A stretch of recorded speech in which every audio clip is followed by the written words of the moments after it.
cyane Imana iguhe umugisha. Nitwaga kuba nawe wivumbura harya mu nzu nta kintu kirimo twoto burya uyu munsi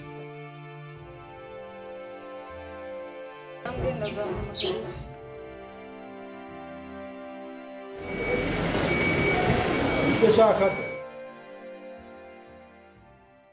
nyine njye kukubwira ibintu ariko simana njye niba udashaka kubyumva none se tunamanze mva mubwiye niba nkubwiye narambiwe niba udashaka kubyumva byihorere ikibazo cyane ntabwo mujya mu rero ntabwo twabihuriye ese bimeze bite kubwira urumva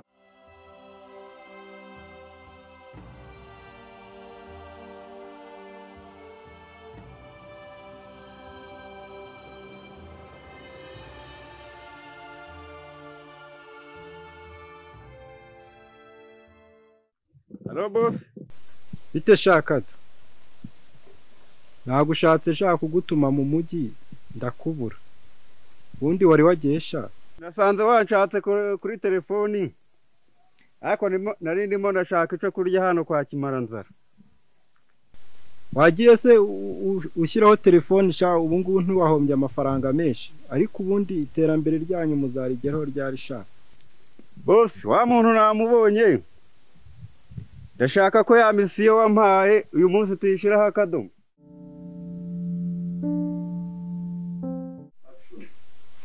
We shakada. Bayo hano nkubwire.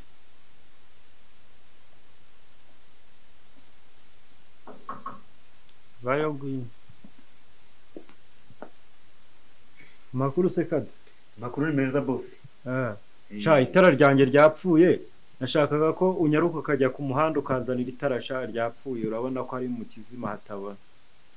Harya harakwarire senye ntibazicuruza. Barazicuruza butaza kwira nta tara afite nyaruka. Nyarukuze Nihute kanyari. Uyu munsi nafashe umwanzuro ndamwirukana aya ndarambiwe rwose noneho ndarambiwe nafunze neza iyi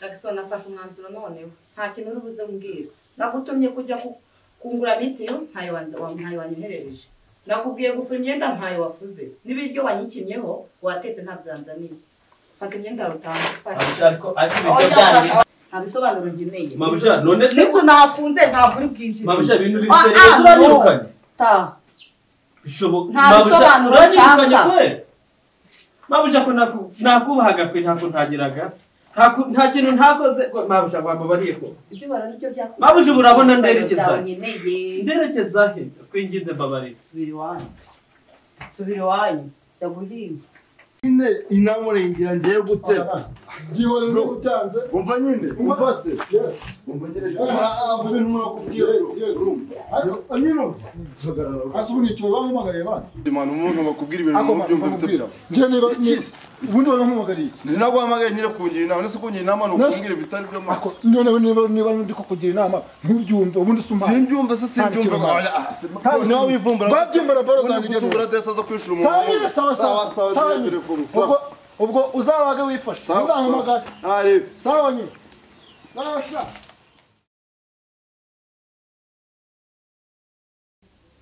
Bose nsanze nta bantu bahari harafunze no gusubira mu Rwanda urangiye. Bose nagushakaga ariko hari amakuru urashaka kugira ngo ubwire. Nayahe makuru se shaka do. Gaho ni kari bicara umbwira ayo makuru yawe numve.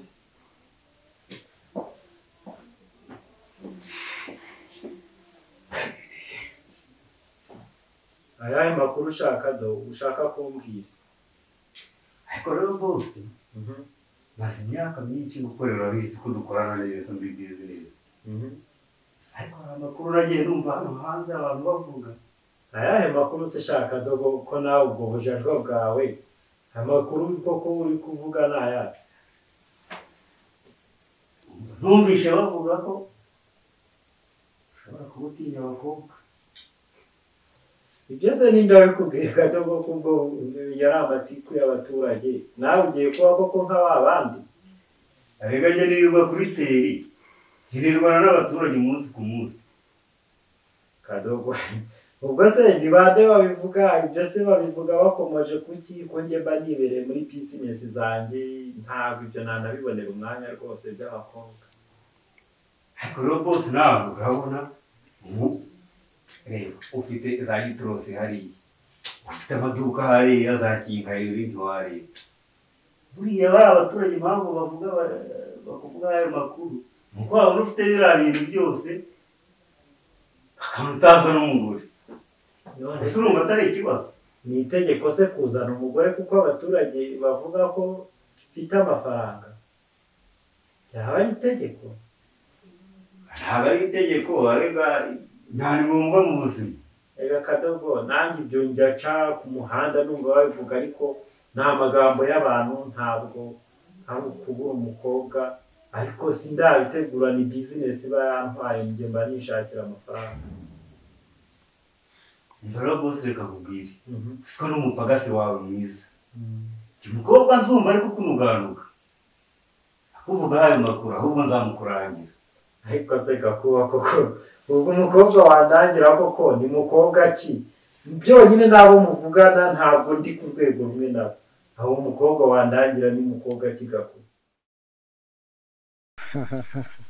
Kadogo we ubwo umuntu wanshakiye ameze ate kweri mfite amatsiko yo kumubona kweri none se waba ufite ifoto cyangwa ufite ifoto namba cyangwa n'ibyaindi byawe ushaka byo kwiriga umbeshya ushaka kunkinisha abakadogo b'iki gihe basigaye bamenyera aba boss babo boss byose nabifite ari nimero ari ifoto ariko boss wibuke ko utanaruheruka kundemera Kadogo rwose ujya usetsa ariko ubwo uzi ko amafaranga kuri njyewe ari ikibuze kweri urakibaza ko nabona amafaranga yo kuguhemba Kado n'igihe tumaranye Kadogo rwose wowe kora misiyo naguhaye ikindi unzanira iyo foto unzanira iyo namba ninshima nkabona ni byiza nta kibazo amafaranga arahari wowe wigira ikibazo amafaranga ni nkinda ku muhanya uri kumva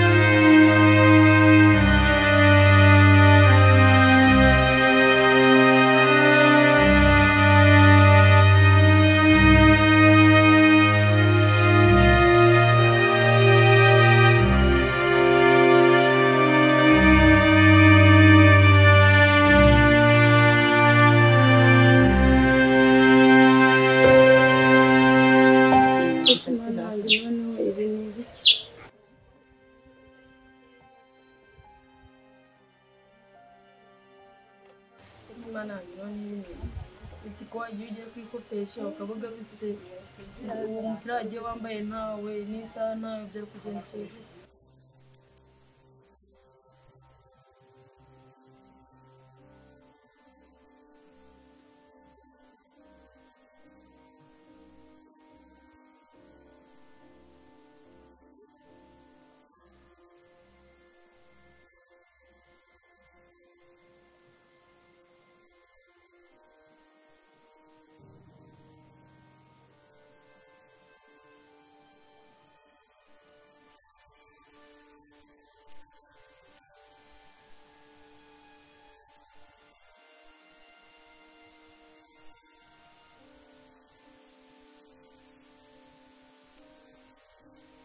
abaja ndabona ibintu babigize intambara umuntu abura nyina ntabura umukoresha abana nta birenze abantu akazi kawe ngewe wongera kumva nko ngiye kuvugisha nawe kugira ngo ngewe noneho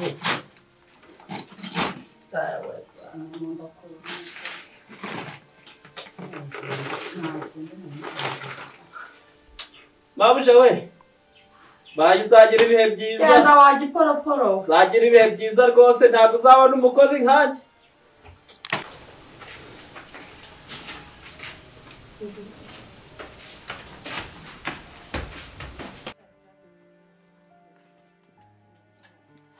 Ese gihozo shiri bimeze bite? Ego ko wari wampamagaye none ndi kubona nta na gahunda ihari gusa ubu umpamagaye wihuse y'ubu ndetse shabibi gahunda iracyahaye nta cyayiguza mpamvu nari mfunze wa mukozi yari kunzamura isukari yarangeze aha yatashye namwirukanye ariko gahunda iracyahaye ahubwo narangije no kubifunga twahita dukomeza noneho ndubuye koko niyo mpamvu wa mukozi wawe duhuye ari kugenda mbona afite n'ibikapu n'amavero ese wabaye waba buri munsi uzajya uhindura abakozi ntabwo uratunga abakozi ngo baguteze stress ego da none se bakura hehe nta kibazo niko wambaye ego sinzi nawe ujya uzana emosiyo yashaye iby'abakozi reka tubyihorere ahubwo nari namaze guhamagara umushoferi n'inzu namaze kwishyura ahubwo tugire twigendere byose byakemutse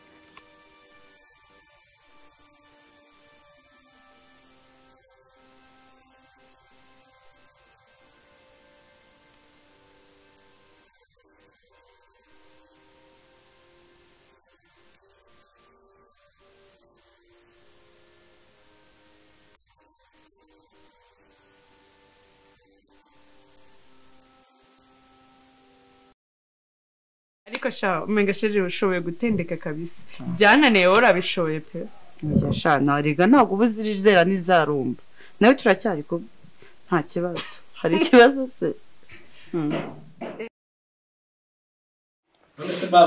nta rindi jambo ryawe nshaka kumva fata umutungo wawe wiho wazanye n'inzu yanjye nta